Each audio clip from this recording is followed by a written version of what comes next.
Wali kok ditakokno. Wong wali itu ana wong nagih utang lesu. Jangan main-main kalau sama Tuhan. Kalau kalian nagih utang Tuhan kan gini. Ada seorang wali dibikinin masjid oleh pemuda di kampung. Terus dia sholat di situ tiap hari, dia mimpin. Ternyata ada Cina-Cina datang dari kota, ternyata masjidnya masih banyak utang. Tegelnya masih utang, gendengnya masih utang, kayaknya ditagih dia sama Cina-Cina loh. Imam, ini belum bayar, ininya belum bayar. Lah izin deh. Lagi jebol arek-arek utang ya masjid.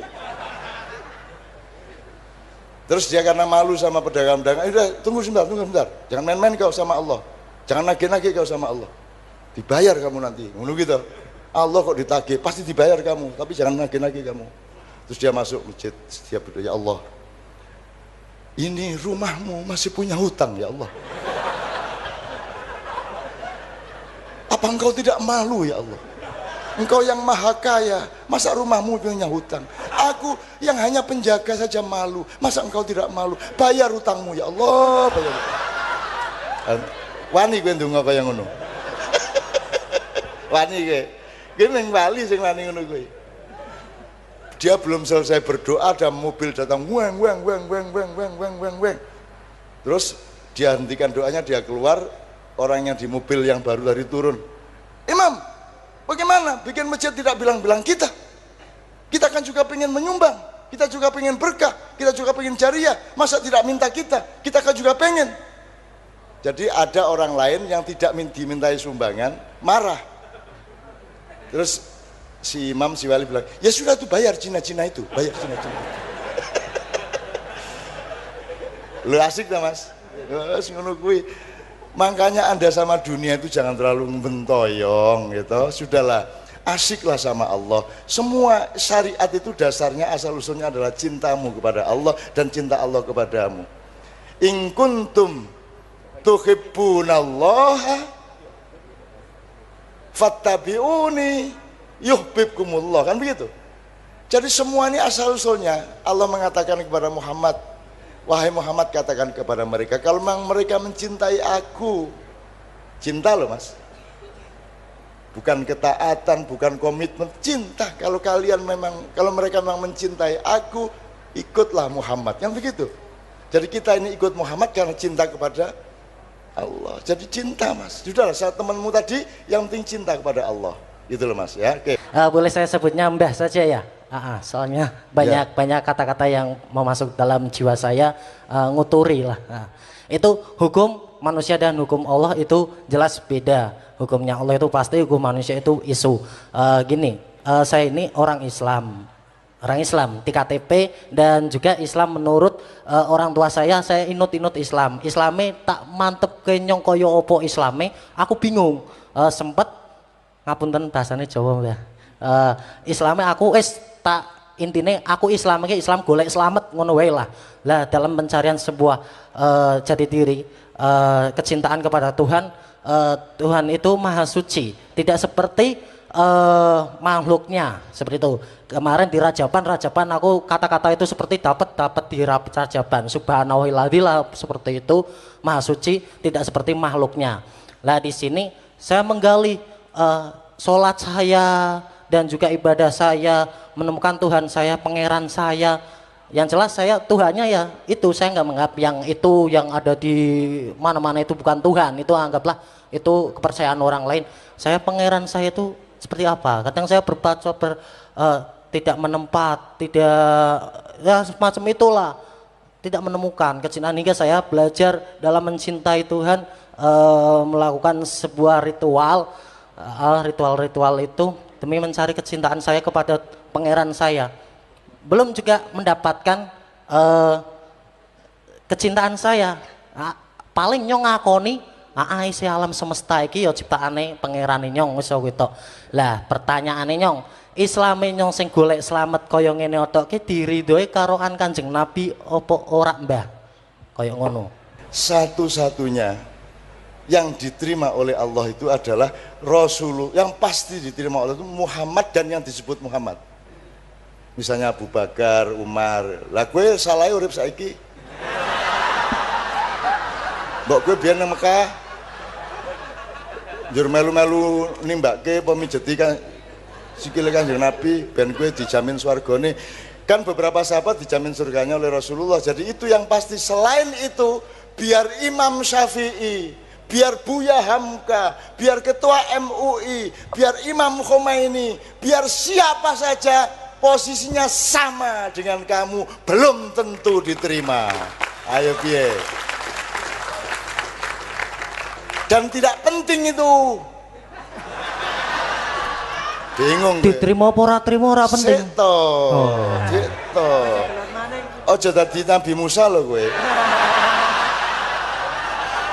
Tenang sih. Tenang sih. Nek aku bocorke kapal didelok sik kok bocorke kapal aja takon sik. Ngono. Nek aku nguntir gulune cah cilik meneng sik piye ya? Ngono. Aja langsung takon. Kowe engko ayo takon pisan meneh aku ngene. Hadza firaqun baini wa bain. Inilah saat perpisahan aku dengan engkau. Meneng ya. Dan itu tidak penting, ngono toh? Dipotong misalnya ke YouTube. Wah, menurut MH Ridhollah tidak penting. Ngono. Ayo kono lebokno kono. Tak karepmu kono, ayo. Engko nek cangkemmu pedhot aja sambat aku. Ngene lho Mas, kamu itu tidak usah sibuk mencari ridho Allah, meminta ridho Allah. Kamunya yang harus terus menerus ridho sama Allah. Rodiyatan, bukan mardiyatan, rodiyah. Kamu yang harus memastikan setiap saat ridho kepada apapun saja yang Allah tentukan untukku. Kamu ridho, efeknya pasti diridhoi. Masa ya Allah ridhoilah aku, ridho jaluk tok kon dhewe gak ridho. Kan begitu? Bener nggak logikanya? Ayo takon meneh. Bener nggak? Jadi jangan sibuk memohon ridho Allah. Habiskan waktumu untuk meridhoinya. Sudah pasti kalau engkau ridho Allah, meridhoimu kan begitu. Jadi kan ya ayyatuhan nafsul mutmainnah. Terus irji'i ila rabbiki radiyatan mardiyah. Loh, radiyatan sik baru. Lah kamu itu sibuk mardiyah. Lo mardiyah wis rabi ket biyen kok. Jadi kamu tempuh radiyatan dulu.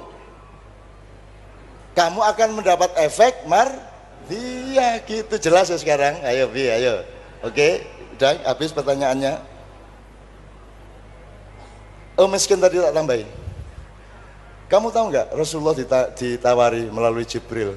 Jibril bilang sama Muhammad, kalau dia mau jadi raja yang kaya raya seperti kakeknya Sulaiman alaihissalam, untuk menjadi mulkan Nabi ya, raja yang kaya raya, maka wahai Jibril siapkan semua infrastrukturnya.